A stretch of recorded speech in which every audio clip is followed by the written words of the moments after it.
All right, what's going on, guys? Happy Red Friday. My name is Farzin Vasugian. This is week 8 edition of the Red Friday live chat. Hard to believe we are 8 weeks into the NFL season, very close to the halfway point. And the Chiefs on top of the AFC all alone. But obviously, in 9 days, they will have a very big game that'll really help decide who could win the AFC in the regular season. But for the time being, they have another team on their hands that they have to prepare for, and that is obviously the Denver Broncos, a team that Patrick Mahomes has essentially owned his entire career. The Chiefs have just dominated that series since November or December of 2015. Has not been a contest whatsoever. So obviously, oh, there goes my phone. Yep, that's my ringtone, guys. Okay, there we go. Yeah, lesson of the day. If you're ever going to do a live stream like I do, silence your phone, because I always tend to forget that. Nonetheless, obviously we have a pretty big story coming out of Kansas City today, and that is the story with Justin Ross being placed on the commissioner's exempt list. He was placed on that list earlier today, early in the afternoon, shortly before the press conference. I know a lot of people have their thoughts on this, and I do agree there is an inconsistency with the NFL and how they handle who gets placed on the commissioner's exempt list and who doesn't. I've heard a lot of people bring up Tyreek Hill already. I think the big difference there is Tyreek Hill was never charged nor arrested in that entire child abuse allegation investigation. In fact, in one of the police reports, his name was not even on there. And plus, it was the off season, so that's another thing to keep in mind. With Kareem Hunt, that video that came out, obviously that surfaced during the season, and shortly after being placed on the exempt list, the Chiefs let him go. Obviously, there are a lot of different reasons people feel why they let him go. Some believe the story about what the Chiefs let him go because he lied to the team. Some don't buy that story. I'm not really going to get into that now. But with Justin Ross being on the exempt list, here's my thing on that. What does the NFL know that the rest of us don't? And here's what a lot of people don't understand. The NFL, they have they have people in the league offices who used to work in law enforcement. They hire these people to investigate these kinds of things for them and look into situations like right now with Justin Ross. Any other player that's dealing with any legal matters similar to what Justin Ross is going through, they look into those situations as well, because the NFL, even though they wait for the legal matter, that takes a while, and then the NFL wants to get all the facts straight, and those things can always take a while. They want to get all the facts straight before they make a determination on a suspension here. Now, even though this comes off like a suspension, it's still not, because this is somebody who is currently on the payroll, so he'll still be getting paid. Here's my thing. I like players getting paid but not going to practice, not being able to attend games. I do find that a little odd, but I guess the players are getting paid, so that's good for the player at least. But to me, the NFL definitely knows something that the Chiefs probably don't know.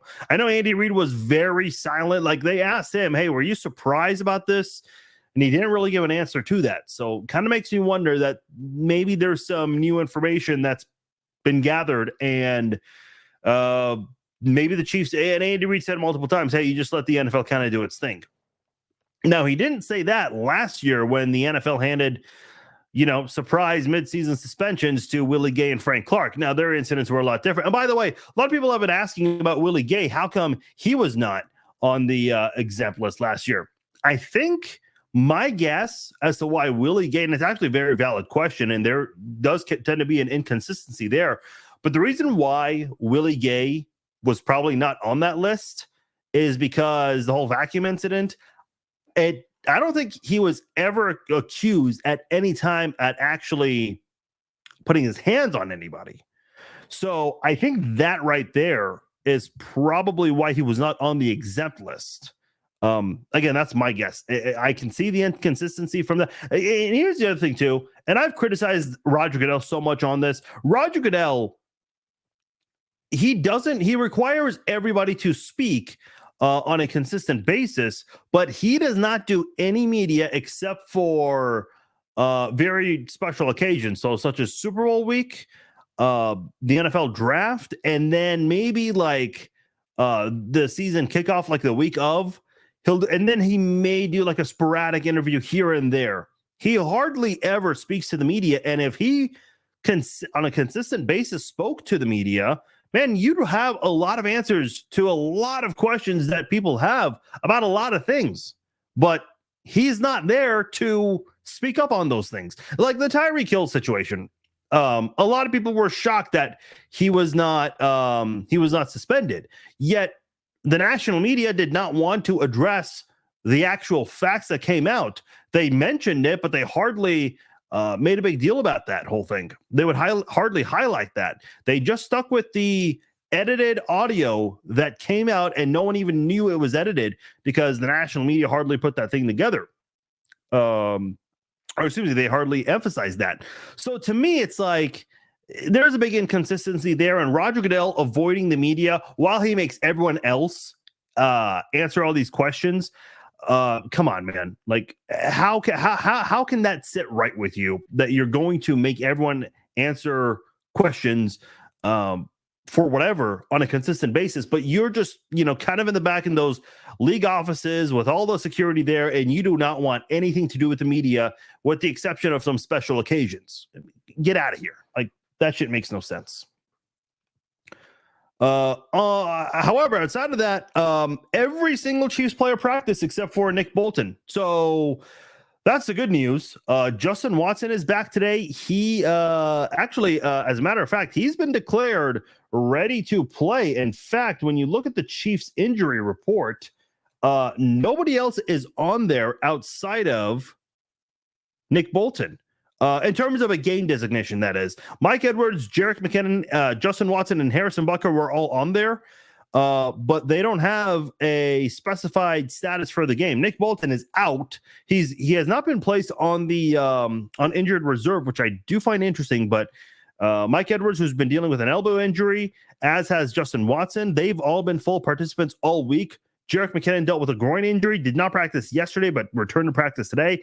Harrison Butker was sick on Thursday, returned to practice today, and he is ready to go. So everyone is set to play except for Nick Bolton. The Chiefs have been very fortunate this year with injuries. They really have. And this, by the way, we're talking about, a season where Travis Kelce has already dealt with 2 injuries, but the way he's been playing this year, it's like he hasn't dealt with anything at all. So it's outside of Travis Kelce and Nick Bolton.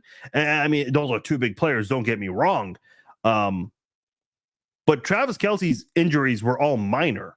Nick Bolton's been the only serious injury. And listen, injuries are never good. You never want to see them to anyone. But I guess if it happens to Nick Bolton, man, that's a position group right there where you're stacked and you have a lot of guys that are ready to play. And Drew Tranquill, Leo Chenal, Willie Gay, I mean, they've already made a big impact this year already, filling in for Nick Bolton in the 3 games he missed. So, I mean, if that's the worst injury you're dealing with, and again, it's a big one, don't get me wrong, because Nick Bolton's a fantastic player, one of the best linebackers in the NFL, but you already have a good position group right there. The linebacker room is very strong. That's the worst injury you've had to deal with so far, almost halfway through the season. So, hey, man, knock on wood. Yeah. You got to feel pretty good about that because it's very hard to maintain a healthy team all the way through. The Chiefs have had a few seasons where they've been able to stay healthy. I mean, I remember 2010 or 2013. I can't remember which year it was. I think like the worst injury that year was Tyson Jackson. I think it was 2013. The more I think about it, And, no disrespect to Tyson Jackson, but that's the worst thing you dealt with, man. I mean, and I'll say this, the Chiefs training staff truly does a great job. For whatever reason, they got a lot of bad grades from the players' report card.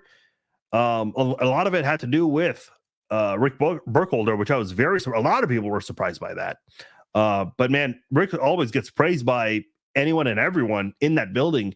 And people who I've spoken to who are in the room and familiar with his work, does a fantastic job, always taking care of the players and able to get them what they need. Hello from, oh boy, Susan, how do you say that? I don't know how you say that. Encinitas? Hopefully I got that right. Stephanie's in Vegas. Are you in Vegas visiting, or do you live there? I've always wondered what it's like to live in Vegas. I've heard it's actually, it's really not that much different than, Kansas City. Like if you leave the Vegas Strip, it's no different than Overland Park or Lee Summit or any of the other suburbs. I've heard Vegas is a very and even like the locals who live in Vegas, they try to avoid the Strip. They'll go like once in a while, have spend a day there or whatnot, which I can understand. But for the most part, from people who I know who spent time in Vegas, who living there, that is, a lot of them try to avoid it. Like that is not their destination for a Friday or a Saturday night. They've got other places to go. A lot of locals like to do other things outside of the Strip, which I can understand. I've always wondered, Western Vegas looks really nice. And I've heard really good things about Henderson. Snow Game. Yes. Snow Game. See, everyone says Mahomes plays. By the way, I don't know why the comments are not popping up. So, my apologies for that. How many snow games has Patrick Mahomes had? So there was that Indianapolis playoff game, the one where the Chiefs won their first home playoff game in 25 years. And then that was Mahomes' first year as a starter. And then what was the second one? Against Denver. Maybe the Denver one came first. I don't know. See, here's my thing. If it's just flurries, that doesn't count as a snow game to me. I'm sorry. It just doesn't.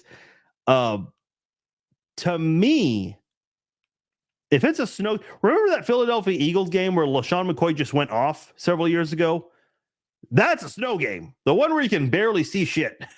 That to me is what I consider a snow game. Yeah, I'm doing this early, guys, for a couple of reasons, personal reasons, actually. Nothing bad. Just need to take care of things earlier today. When is the NFL trade deadline? Is it the 30th or the 31st? October 31st, Halloween. Okay. That is coming up very soon, less than a week away. No, here for the Indian Rodeo visiting. Okay. Where are you staying at? If you don't mind me asking. Do you have plans? What do people do if they're visiting in Vegas? Obviously the sports book, but if you're going to one of the sports book, I'm curious to know which one. I once watched a Chiefs game at Blue Diamond Saloon. Dude, that was the same. It was a week 17 game back before week 17 was the final week of the regular season. I'll never forget this. So the Chiefs were playing the Chargers. That's the game where McCole Hardman had a kick return touchdown. And in the same game, or same day, I should say, the Chiefs needed help from the Dolphins to beat the Patriots, and they got off to a 10-0 start. Keep in mind, this is like Tom Brady Patriots, okay? Not Mac Jones or anything like that. And the Dolphins, with Ryan Fitzpatrick, I think it was like a third or a fourth down play, takes a snap, throws it to the end zone. Everyone in the bar lost their fucking mind. Like it was a celebration there because the Chiefs got the 2 seed back when the 2 seed had a bye. So everyone went nuts when Fitzpatrick threw the touchdown pass, and everyone called him Fitzmagic. And I put out the suggestion that someone needs to create a petition to to get Ryan Fitzpatrick to bang the drum. At the time, they called it banging the drum. Now they call it drum honoree, probably for weird jokes that the internet gives for that kind of thing. But anyway, I'll wrap up the story by saying Chase Miska, who comments on this page, he does local comedy in Arkansas. He goes to he actually created the petition, and it actually got a lot of signatures. And he actually went on KMBZ radio to talk about that petition, and gave me a shout out. He didn't have to do that, but he said that he created that petition because I suggested someone should. So he's been on my other podcast, Farscast. Really nice guy. I had him on before. Really cool dude. And he comments frequently on the page. Joshua says, any word on, oh, there we go. Now the comments are working. Any word on who's moving up to the active roster to replace Justin Ross on the 53? Yeah, that's a really good question. A lot of people think it's Cornell Powell. I would be very curious to know, do the Chiefs bring Montreal Washington back to the 53? Because this is a guy who's got really good speed and can do some damage on opposing defenses on offense and special teams. So I'd be very curious to know if the Chiefs, and I think the Chiefs want to stick with McCole Hardman on special teams, but they would like to use more of Montreal Washington, I would imagine. Gwen's asking, do we think we will get another player before the October 31st deadline? That's a good question. They did not give up much for McCole Hardman. We've gone over this before. But what if you go after a guy like DeAndre Hopkins? I mean, he just signed a 2-year deal with them, and there are already rumors of him wanting out. That door is still open, man. I mean, all offseason long, what were people saying? The Chiefs. I suppose it's still up for grabs. Oh,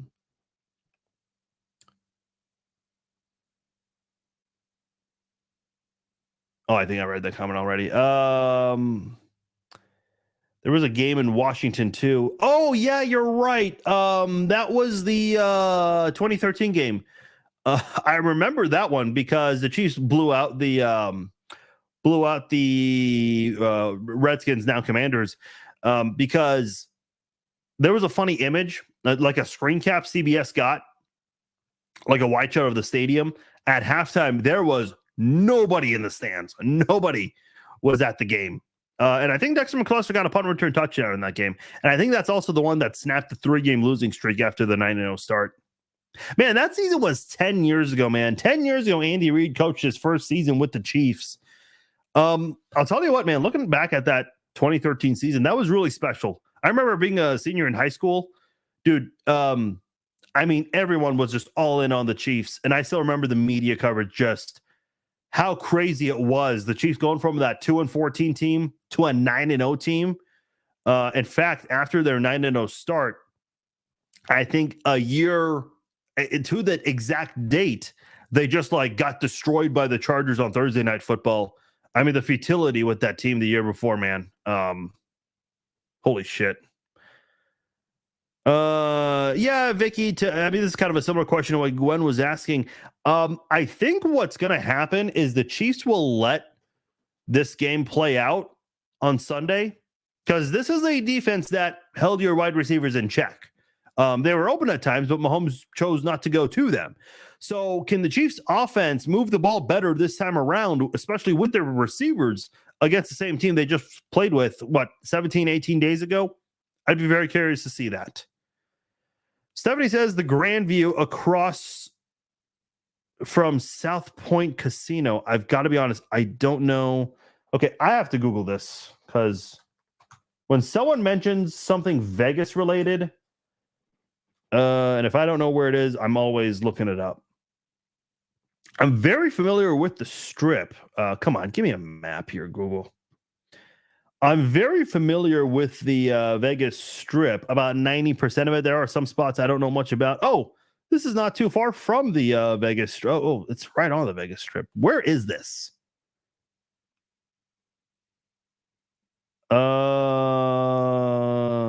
Where are we on this map? Okay, this is far more south, is it? Yeah, this is far more south. Okay. So it's on Las Vegas Boulevard, but it's not on the strip. Man, this is way south. Yeah, I got to be familiar. I am not that familiar outside. The only places I've gone outside of the strip are Blue Diamond Saloon. That's the Chiefs bar I was talking about earlier. Downtown, the name escapes my mind. Fremont, aka Freakmont.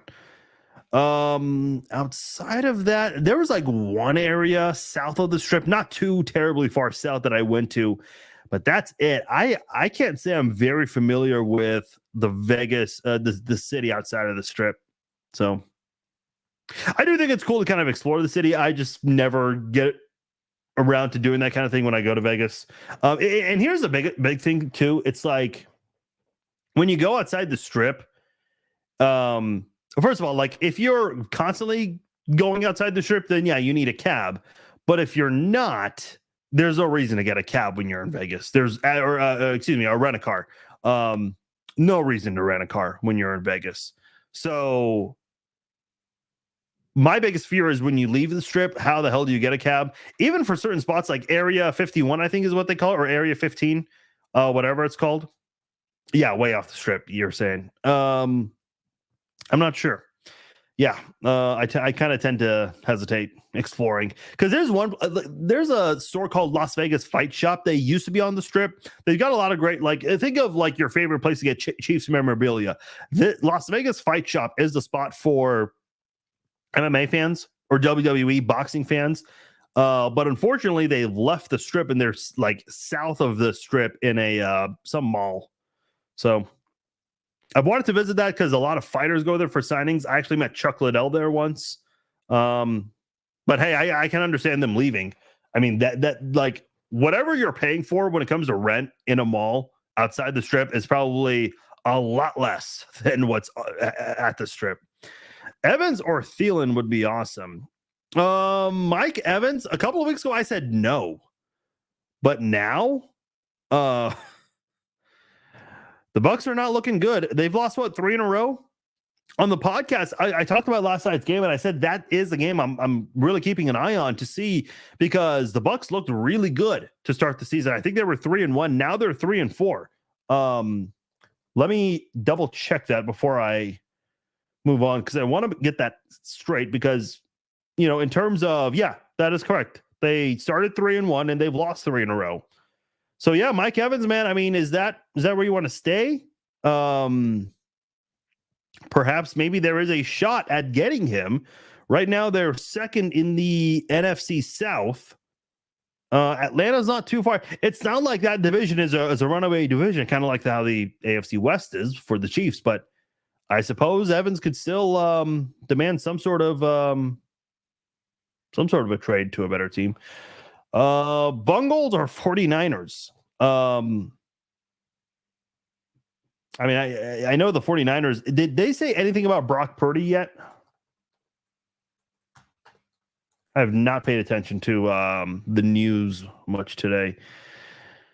I don't think there's no drop off. Brock Purdy practices on Friday and is in line to start according to Niners Nation. So take that for what it is worth to you. Here's my thing. Like, I still don't like, I just don't buy into that Cincinnati offense right now. Okay, they put up 40 on Arizona. Whoop-de-doo. I mean, that means diddly shit to me. Anyone can put up 40 on Arizona without trying. You look at, I mean, they're winning some low scoring games like the LA game, 19-6, their first game win of the year. 17-13 against Seattle. Like, I mean, you're not looking too good. And I know a lot of people are pointing at Joe Burrow and his calf injury. No one said anything about his calf. Oh, by the way, I said 40 points. I apologize. They did not score 40 points on Arizona. But his calf injury. Like, no one said a single thing about his calf injury in week 5. Nobody. But in week 6, you win a low-scoring game. Oh, calf injury. Come on. Make it make sense, man. Be consistent here.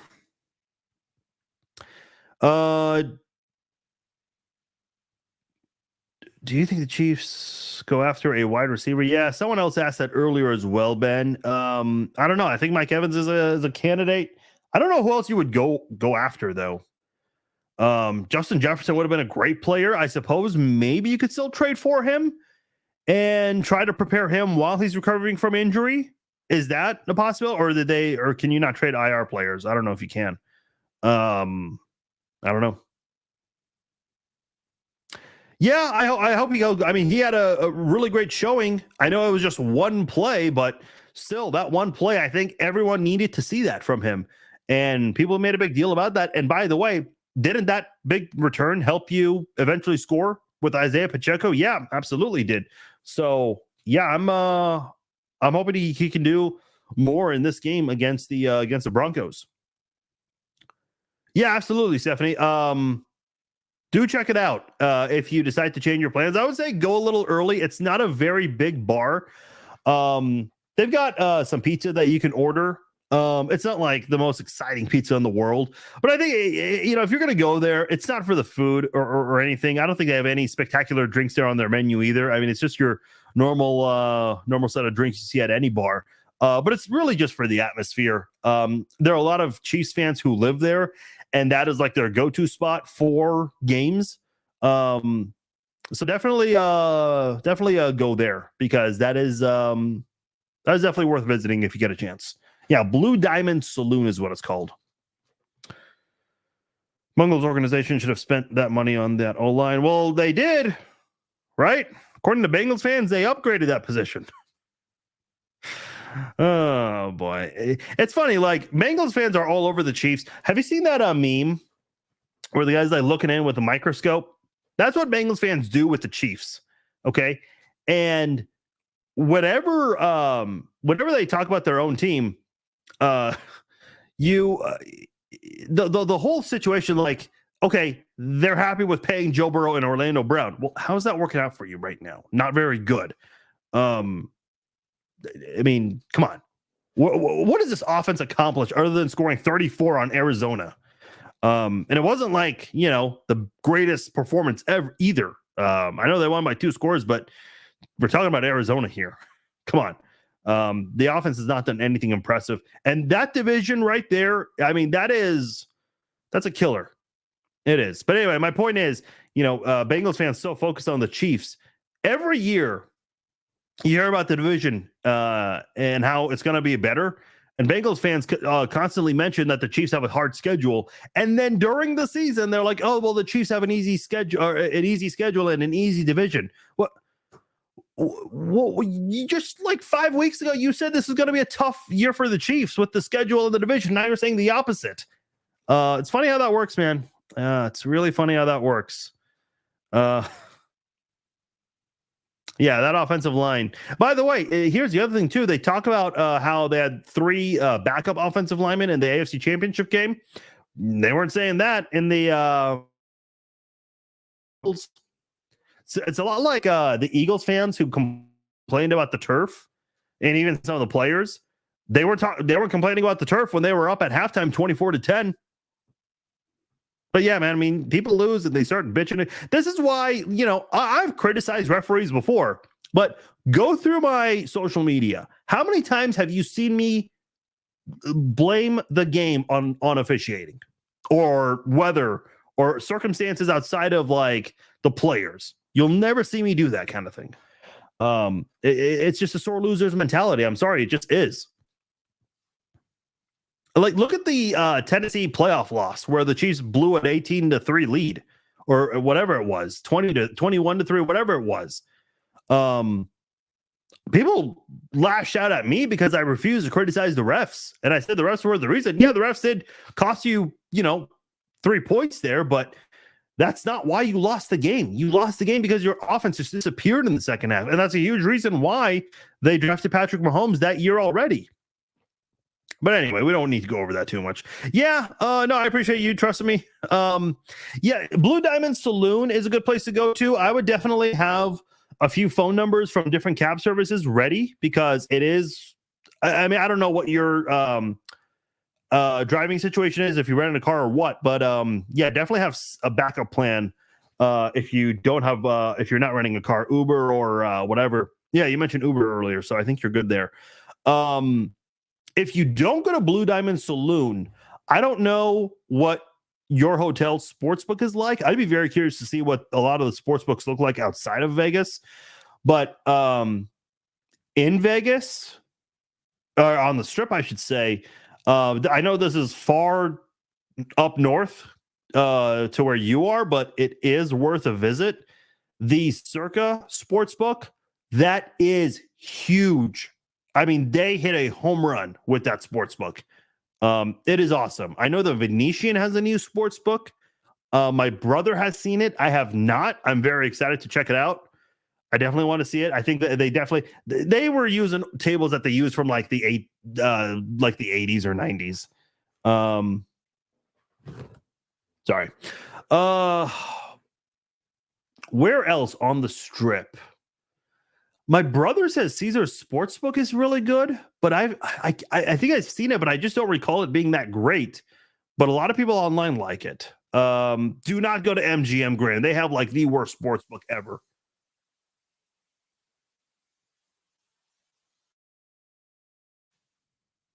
That was weird. Okay, that was very weird. Trying to think what other sports books. Oh, my favorite, the Win. If you go to the Win, and by the way, if you have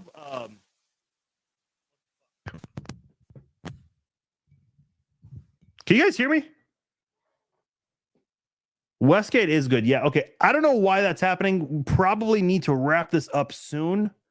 This is all new equipment, so that kind of scares the shit out of me. The Win. So if you have like a kid with you under 21, the Win's Sportsbook is right beside Charlie's Sports Bar. Not a lot of sports bars allow kids under the age of 21 in.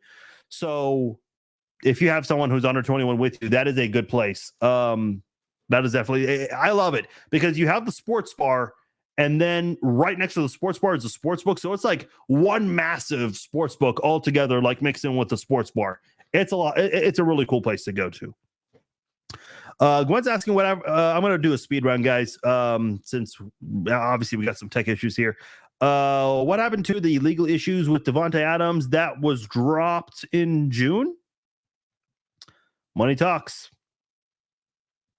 I keep telling the Bengals in the division in the beginning, worry about their division.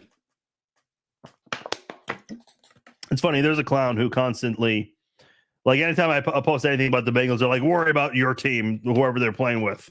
Yet that person's worried about the Chiefs every single post. Hey, I love it, man. I mean, Bengals fans love to do the whole rent-free thing, but they're all on my page. So I don't know. Like, how do you explain that? I love the people who are like, oh, so-and-so thinks rent-free, but they do the exact same thing. Do we do anything before the trade deadline? Yeah, I think you have the draft capital to do something, Scott. I think there's a chance. Circa Sports Bar. Oh, the Circa Pool Sports Bar. I don't think there's a sports bar in the pool. In fact, I don't think there's an actual sports bar. They do have Victory Burger, which is right above the sportsbook, but you can't see the sportsbook very well, depending where you sit. But I will say the pool, man, that is extremely overrated. It looks nice and everything, but the music they were playing was incredibly loud. Guys, I'm in my 30s. I'm at the point now where it's like, going to loud places where there's, music blasting through the speakers is not enticing to me whatsoever. Like going to the club and all that shit, it's just not my thing. I retired from that years ago. In my 30s. I'm in my 30s. And like that thing that just doesn't appeal to me anymore. I did not find the pool appealing whatsoever. Maybe you guys do. Maybe that's your thing, and that's cool. It is not mine. Yeah, Westgate. I went to Westgate once because you hear about Westgate a lot with a lot of sports websites. Whenever they mention odds or anything for games, like who's the betting favorites and all that, a lot of them used to use Westgate. Now they use DraftKings or BetMGM, FanDuel. They use those now. But Westgate was always like the one that a lot of people would use. I went to Westgate once, but I don't recall the sports book for the life of me. So next time I go to Vegas, I'll have to definitely tag me, Stephanie. I would love to see what it looks like. Excuse me. Yeah, I'd love to see what it looks like. All right. I'm going to get out of here. Got the World Series happening tonight. Oh, by the way, one quick thing. I just wrote a post about this. I'm curious to know like what you guys think. I actually, right before I started this, I watched the Manti Te'o documentary. Guys, so you guys gave me some shit because it took me forever to watch Top Gun Maverick. The past year in my life, and nothing awful whatsoever. It's been busy. I will just leave it at that because you guys don't give a shit about the details, I'm sure. Again, nothing terrible, like nothing bad. It's just like life has been busy. When you're a business owner, multiple businesses, that's just the way things go. So the past year, I mean, I've hardly been able to I have a long list of movies and TV shows and documentaries I need to watch. I've been knocking a lot of these out lately because I have a lot more time on my hands, which feels nice because I've not had a life for a year. But the Manti Te'o documentary was on my list. Man, I watched this thing. And I went online to look at like the reactions to this, and everyone's like, man, I feel bad. We owe him an apology for all the jokes we made. And I did watch his interview with Pat McAfee a couple of months ago. I completely missed that he was on there. And I'm kind of glad I missed it because to me, it would have like spoiled a lot of things. Because there were some things on there that I did not know before. The second episode where they talked to the Deadspin writer and the other writer that helped him out, I knew like 90% of that stuff. There were a couple things that were a surprise to me, but 90% of that stuff was old school or like old news to me. But here's my thing: like, I don't feel bad for the guy. I truly don't. Like, dude, you did like, okay, so I do online dating. Okay, if I'm going to meet with someone, and I do this every single time, there's got to be at least one phone conversation or a FaceTime. And if we don't get to do either of those, there ain't no date. I'm sorry, there's just not. I actually did. So once you interact with someone on a dating site, what I do is, if things are going well after, a couple of days or whatnot, you ask for their number. So here's what I always do. They give me their number. And the first thing I do before I even text them, I'll go to Snapchat, because a lot of people have Snapchat.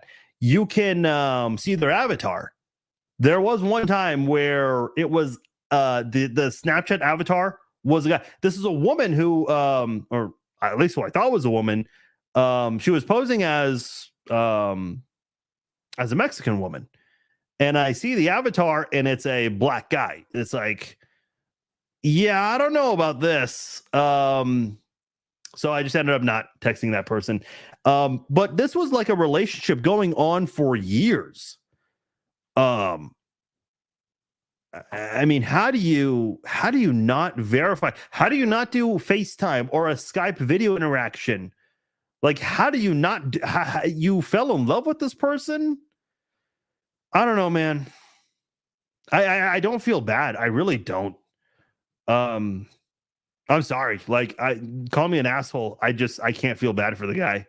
You should have verified. Like, if this was me, man, my parents would have called me the biggest dumbass in the world to not verify that kind of thing. I just can't imagine that. Michael, I don't know. They got the draft capital. I think they're going to let this game play out, and then they go from there to see what their needs are. Score prediction, I think I said 28-10. on Wednesday's podcast. So yeah.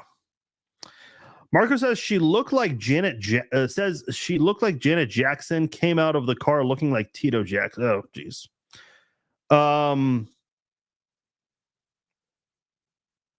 like the person who did the catfishing, like that person is an asshole. Like, and the fact that you spent that much of your time dedicating it because you were lonely and needed someone to talk to, dude, go see a counselor. Like, go to therapy. Talk to someone. Like, don't do that.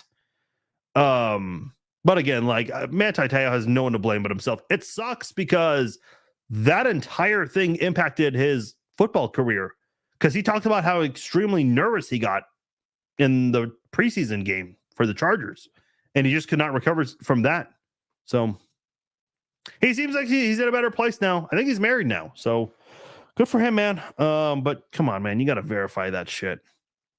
And I've never seen the show Catfish, but apparently the Lene Kakua perpetrator had like used every excuse in the book from Catfish to not FaceTime him. It's like, shit, man. You picked a good person to catfish. All right. Sorry for doing this earlier. For those of you who are watching the archive version, have some things that I have to do later today. I have other commitments, so not able to do a Red Friday live chat tonight. I know that's why we did not have as many comments. Well, okay, we got some comments tonight. So that's why we did this earlier today. So I apologize for those who were looking forward to this and ended up missing out on the live version, but we'll definitely try to go back to normal next week. All right, guys. I'm Farzin Vousoughian, and I am out of here. Thank you for tuning in. Enjoy your Friday night.